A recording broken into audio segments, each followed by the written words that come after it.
이번 주 교회를 향한 사탄의 방해, 계속되는 박해에 대해서, 그런 폭력과 억압에 대해서 교회를 방해하는 이런 사탄의 일들에 대해서 또 묵상해 보도록 하겠습니다. 오늘은 먼저 요한복음 12장 20절에서 26절을 읽어드리겠습니다.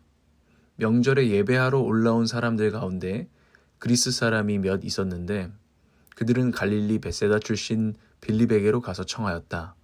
선생님, 우리가 예수를 뵙고 싶습니다. 빌립은 안드레에게로 가서 말하고 안드레와 빌립은 예수께 그 말을 전하였다. 예수께서 그들에게 대답하셨다. 인자가 영광을 받을 때가 왔다. 내가 진정으로 너희에게 말한다. 밀알 하나가 땅에 떨어져서 죽지 않으면 한 알 그대로 있고 죽으면 열매를 많이 맺는다. 자기의 목숨을 사랑하는 사람은 잃을 것이요 이 세상에서 자기의 목숨을 미워하는 사람은 영생에 이르도록 그 목숨을 보존할 것이다. 나를 섬기려고 하는 사람은 누구든지 나를 따라오너라. 내가 있는 곳에는 나를 섬기는 사람도 나와 함께 있을 것이다. 누구든지 나를 섬기면 내 아버지께서 그를 높여주실 것이다. 아멘. 오늘 존 스타트 목사님의 글을 먼저 요약해드리면, 원문은 제가 카페에 올려놓은 것을 여러분들이 직접 한번 읽어보시면 좋겠습니다. 요약하자면 이런 것입니다. 이 초대교회에 이제 교회에 사탄의 방해가 있었는데 또 계속해서 박해가 계속되었다는 것이죠. 그런데 이 계속되는 박해 속에서 이런 권력과 힘을 동원한 억압 속에서 이 초대교회가 어떻게 반응했는가를 요약해서 보여주십니다. 두 번의 박해가 기록되어 있었는데 첫 번째 박해에서는 기도했다는 것을 어제 보았습니다. 이 초대교회가 반응을 했는데 계속해서 담대하게 복음을 전하게 해주십시오라는 기도를 드렸다는 것입니다. 그리고 성령으로 충만해져서 그 박해와 위협 속에서 나가서 복음을 전하게 되죠. 그런데 또다시 그것을 박해하고 더 크게 이제 옥에 가두고 때리고 심한 박해가 오니까요. 매를 맞아서 등에서 피가 나고 채찍질을 당했는데 이 초대교회 교인들이 이 직접적인 폭력을 당하고도 오히려 예수님의 이름을 전할 때 그것으로 말미암아 모욕을 당할 자격을 얻게 되었다. 나도 박해받을 모욕당할 자격을 얻게 되어서 예수님을 위하여 이러면서 기뻐하면서 찬양을 드렸다라는 것이 기록되었다는 것이죠. 이 박해 가운데 초대교회의 반응, 기도와 찬양, 그냥 기도와 찬양이 아닌 것이죠. 아니, 솔직히 요즘 같았으면은 이거 보고 뭐 인터넷 댓글 달았을 거예요. 이 미친놈들 하고 그랬을 거예요. 근데 이제 이것을 본 당시 사람들의 반응은 교회로 몰려오는 것이었습니다. 그래서 초대교회는 박해를 받아서 위협을 당해서 쪼그라들 것 같고 위축당할 것 같았지만 오히려 번성을 경험했다는 것이 이 박해에 대한 반응과 그 결과를 요약해서 보여줍니다. 이 불가사리가 좀 징그러우기도 하긴 한데 불가사리는 그런 동물이래요. 그런 생물이래요. 잘라내면은 그 잘라낸 부위가 다시 불가사리가 된답니다. 그리고 다른 곳은 재생을 하고요. 뭐 이런 식으로 번성을 해간다고 하는데 이 초대교회도 피를 흘리고 잘라지고 채찍질을 당하고 찢겨졌지만 오히려 번성을 경험했다. 이게 오늘 우리가 묵상해 볼 존 스토트 목사님의 요점입니다. 그런데 그러면서 요한복음을 오늘 제가 읽어드린 요한복음을 묵상해 보라고 본문을 주죠. 요한복음 12장 20절에서 26절요. 그 내용은 무엇입니까? 예수를 뵙고 싶어하는 헬라인, 그리스인이 있었다는 것이죠. 그래서 제자들에게 와서 나도 예수님 좀 소개해줘 하니까 예수님을 만나게 됩니다. 근데 예수님께서 예수님을 뵙고 싶어했던 그 그리스인 혹은 헬라인에게 나는 하늘의 미랄이다 하면서 미랄의 그림을 보여줘요. 근데 이 미랄이 떨어져 죽겠지만 그것이 결국에는 나무가 되고 많은 열매를 맺는 그런 나무가 된다는 것을 보게 됩니다. 보여주십니다. 그러면서 그 대답의 시작으로 인자가 영광을 받을 때가 왔다 하면서 영광스러운 모습이라고 소개를 해주는 거죠.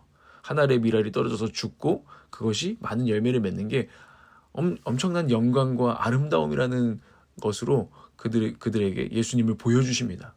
그리고 곧 십자가에서 그 일이 일어나게 되죠. 예수님께서 십자가에서 하나의 미라로 죽으시고 그것이 많은 이들을 구원하고 이 세상의 소망이 되는 아름다운 열매가 되는 것을 결국에는 이루십니다. 이 말씀을 하실 때 예수님께서 나는 하나의 미랄이 될 거야 하면서 눈물 흘리고 좀 불쌍한 듯 이렇게 자기 연민을 풍기시면서 그 말씀을 하셨냐? 그렇지 않다는 것을 이 말씀 본문에서 찾을 수 있습니다. 예수님은 오히려 담대하게 그 찾아온 헬라인에게 아마 인생을 어떻게 살아야 될지 고민이 많았던 사람들 같아요. 어떻게 살면 의미 있는 인생을 살 수 있을까? 그래서 그 당시 가장 유명한 선생님 중에 하나였던 예수님께 찾아와서 알고 싶어서 온 그들에게 초청을 하고 계시는데 아주 담대하게 불쌍한 그런 냄새를 풍기면서 초청하고 있는 게 아니라 아주 담대하게 인자가 받을 영광을 가르쳐 주시면서 너희들도 이 영광 가운데 함께하고 싶다면 나를 섬기고 나를 따르라고 가르쳐 주십니다. 예수 그리스도를 섬기는 것이 무엇인가도 가르쳐 주시는데 그건 예수 그리스도를 따르는 것이라고 가르쳐 주시고 예수님께서 먼저 하늘의 미랄이 돼서 박해를 당하시고 채찍질을 당하시고 심지어는 십자가에서 죽임을 당하실 것을 가르쳐 주셨다는 것입니다. 그게 예수 따르는 것이다. 이런 나를 쫓아오는 것이 예수 따르는 것이지 않습니까? 그리고 너희들도 결국에 나를 따르면 내가 있는 곳에 있게 될 거야. 나를 따르는 사람 당연한 거죠. 나를 따르는 사람은 내가 있는 곳에 있게 될 건데 그거는 박해를 받는 자리고 십자가에서 죽임을 당하는 자리일 거야. 나를 섬기는 사람들은 그게 당연해 라고 가르쳐 주셨어요. 그러나 또 말씀하시죠. 동시에 내가 높아지는 것처럼 아버지께서 나를 높이신 것처럼 너희들도 아버지께서 높이실 것이다 라고 이제 초청을 하십니다. 야, 오늘 이 두 가지 말씀을 연결해 보는 거죠. 초대교회에 찾아온 계속되는 박해와 그들의 반응들, 그리고 예수님의 하늘의 미랄에 대한 말씀들을 우리가 연결해서 보게 되는데, 저는 여기서 이렇게 질문할 수 있을 것 같아요. 어떻게 박해 가운데도 기도하고 찬양할 수 있었는가? 이것입니다. 그리고 그 답은 하늘의 미랄에 대한 말씀으로 우리가 함께 연결해서 보는 것이죠. 초대교회 성도들 안에는요, 두 가지가 있었다고 생각합니다. 뜨거움과 차가움입니다. 뜨거움과 차가움. 박해 가운데도 기도하고 찬양할 수 있었던 것은 그들 안에 뜨거움과 차가움이 있었다. 차가움은 무엇인가? 그들은 냉철하게 예수 따르는 것을 생각하고 각오했다는 것입니다.